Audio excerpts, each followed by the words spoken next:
Well,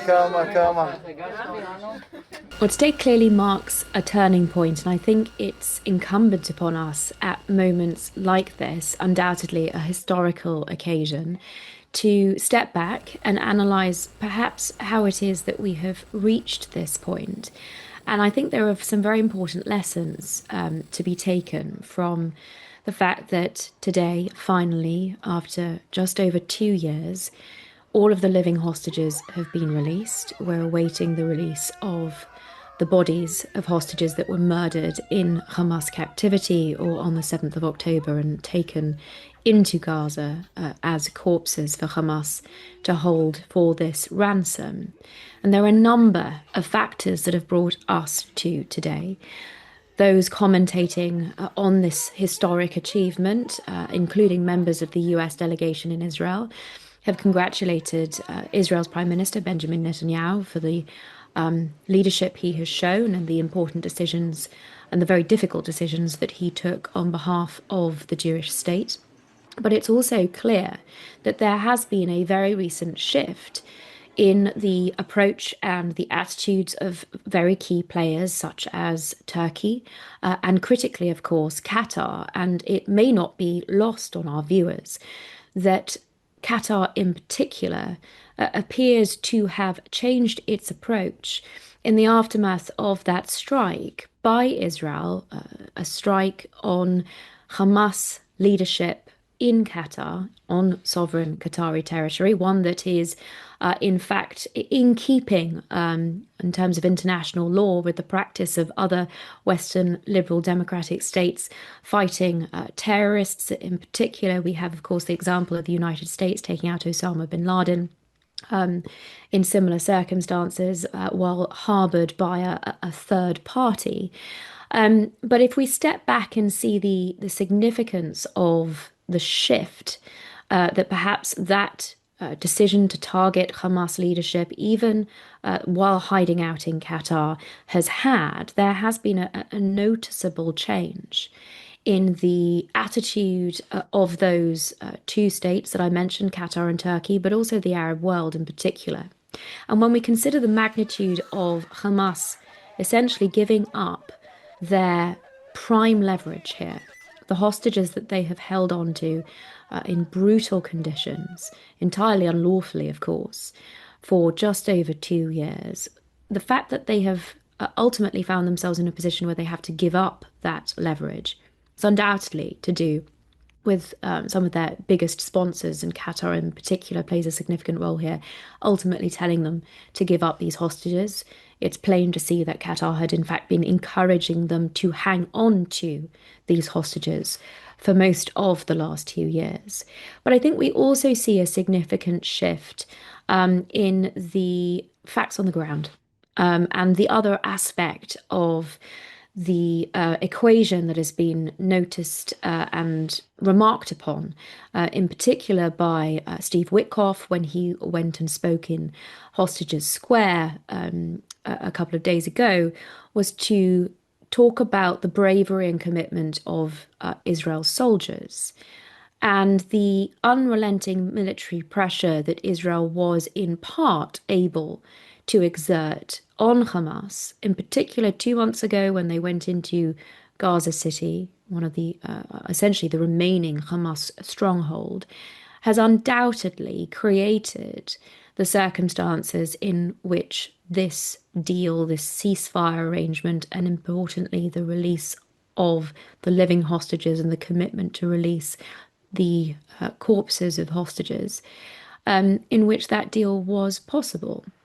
And it's also important, I think, and instructive to take into account those factors that perhaps prolonged the suffering of both Israelis and Palestinians, and indeed the suffering of the hostages throughout their 2 years in captivity, and the diplomatic mood music that we have seen prolonging this conflict because it has encouraged Hamas to refuse to engage in negotiations, to leave the negotiating table, and to continue its intransigence. And by that I also mean the kind of inversion of international law that we have witnessed throughout these 2 years that has sought to encourage Hamas in its genocidal endeavors.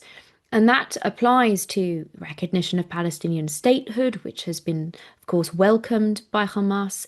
It has thanked the international parties who have purported to recognize a non-existent state of Palestine.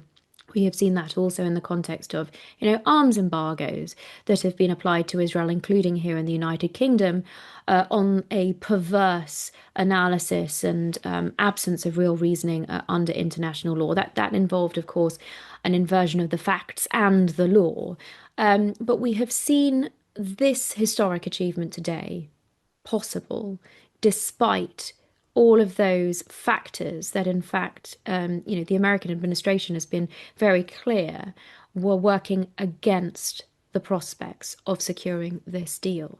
And I think especially in that context where, the diplomatic mood music from so many quarters of supposed allies of Israel has been so damaging to the prospects of achieving today, the fact that today has come about nonetheless is a testament to the manner in which both the State of Israel and this American administration have sought to take on these supposedly, insurmountable challenges. And it is the start, certainly, as I said, of a new chapter. Whether or not phase two is going to be feasible here, ultimately, I think will come down to whether that pressure can be maintained on Hamas. Because one of the big questions is whether the international prescribed terrorist organization will ultimately disarm and relinquish its control over the Gaza Strip. And everything that we have seen in the last couple of days since Israel's withdrawal to the agreed upon lines within Gaza, we have seen Hamas's resurgence in these areas, its reassertion of barbaric control. We have seen executions. We have seen the shooting of Palestinians in the street to serve an example to others. And we have seen that re-emergence of Hamas brutality against their own people, that very similar conduct, of course, to that which we saw on the 7th of October against Israelis. They torture their own. It's remarkable, perhaps, that we do not see the international community and supposed human rights campaigners coming out to call out these obscene human rights abuses, war crimes, of course, by Hamas as well. But the fact that we have seen this happen so immediately upon Hamas being able to more freely operate in these areas means that phase two may be a great deal trickier to accomplish than perhaps initially apparent from the success of phase one.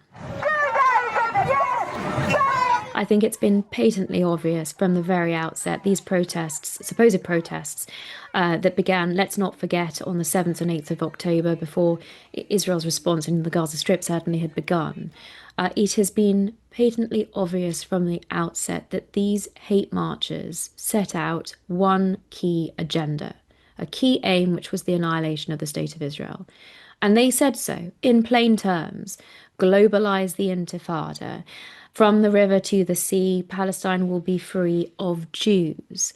That is the genocidal chant that has been at the center of these viciously anti-Semitic, anti-Jewish hate marches that, of course, have become acceptable. And there are a number of reasons that are important to unpack for this increasing acceptability of what are, frankly, illegal acts and support for prescribed terrorist organizations, which there is existing legislation, an existing legislative framework to deal with. There just hasn't been, as I see it, the will to properly enforce the law against these blatant calls for the death of Jews and the annihilation of the State of Israel. So I wouldn't say in that respect that it is surprising that these marches have continued, because, of course, their aim has not been realized. It was never about securing a ceasefire. It was about Israel being wiped off the map. And, of course, what we saw in central London only this weekend reaffirms that. After a ceasefire was agreed, those calls for the annihilation of Israel continued. it is perfectly plain to anyone who cares to listen to what these marches are calling for what the organisers of these marches are essentially calling for, to understand what it is that these gatherings of people have been about. And to those that have been swept up in this, perhaps naively or perhaps willingly, it is incumbent upon them to educate themselves as to what it is that they are demonstrating support for. And I think we also have to consider, quite apart from essentially the encouragement that the police and the government have provided to these hate marches by failing to deal with them properly, we also have the immense money making operation that exists behind this. This is a fire that needs to be continued to be fueled. It is through these displays of, abject Jew hatred that the organizations supporting these marchers have been able to continue to raise funds, and they will need to continue their operations in order to keep working, in order to keep their systems flowing. So in that sense, it becomes a sort of self-fulfilling operation.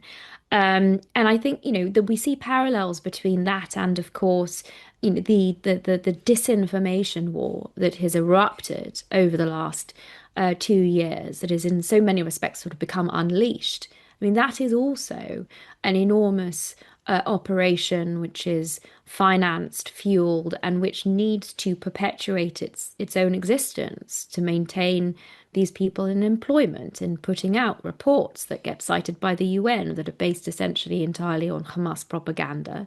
And that fuel, that cycle of information laundering, including at international institutions like the United Nations.